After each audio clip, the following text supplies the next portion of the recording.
సమస్త లోకాలకి మూలాధారం సూర్య భగవానుడు.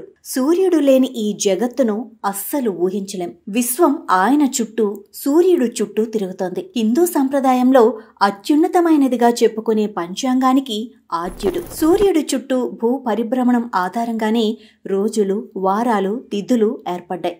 అందుకే సూర్య భగవానుణ్ణి ప్రత్యక్ష దైవంగా కొలుస్తూ ఉంటాం. సమస్త జగత్తులో చీకట్లను తొలగించి వెలుగును ప్రసాదిస్తాడు సూర్యుడు. అజ్ఞానాంధకారాన్ని పారద్రోలే జ్ఞాన పూర్ణుడిగా పూజిస్తూ ఉంటాం. సూర్యుడిని పూజించటానికి ఓ రోజు ఉంది, అదే రథసప్తమి. హిందూ పంచాంగం ప్రకారం ప్రతి సంవత్సరం మాఘమాసంలోని శుక్లపక్షం 7వ రోజును రథసప్తమిగా జరుపుకోవటం ఆనవాయితీగా వస్తోంది. ఈ పండుగను అచల సప్తమి, సూర్య జయంతిగా పిలుస్తారు. పురాణాల ప్రకారం సూర్య భగవానుడు మాఘ శుక్లపక్షమి రోజునే జన్మించాడు. ఇదే రోజున సప్తాస్వరుడై భక్తి కోటికి దర్శనమిచ్చాడు. ఎంతో విశిష్టత కలిగిన ఈ పవిత్రమైన రోజున సూర్య భగవానుణ్ణి భక్తి శ్రద్ధలతో పూజించటం వల్ల ఎలాంటి అనారోగ్య ఛాయలు దరిచేరవని భక్తులు విశ్వసిస్తారు. ఈ రోజున నదీ స్నానానికి ప్రాధాన్యత ఇవ్వాల్సి ఉంటుంది. నదిలో స్నానం చేసి సూర్యునికి అర్ఘ్యాన్ని సమర్పించాలి. సూర్య మంత్రాలను జపించాలి. ఆదిత్య హృదయాన్ని పఠించాలి.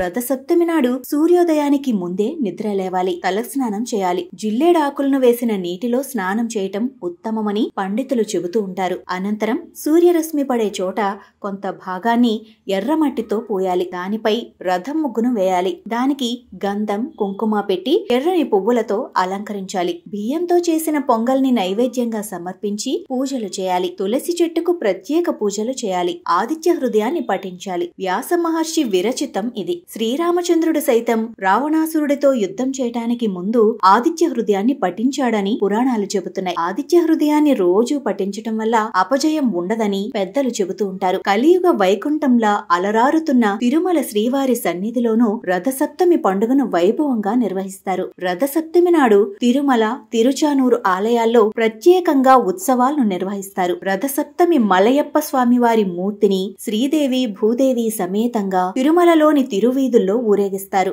వాహనాలపై వెంకటేశ్వరుని మందిరాన్ని ప్రదక్షిణ చేయిస్తారు. ఈ కారణంగా తిరుమలలో రథసప్తమి రోజు చిన్న బ్రహ్మోత్సవంగా పరిగణించబడుతుంది. తెల్లవారుజామున సూర్యప్రభ వాహనంపై అర్చకులు స్వామివారిని ఊరేగిస్తారు. అనంతరం చిన్న శేష వాహనం, ఆ తర్వాత గరుడ వాహన సేవ ఉంటాయి.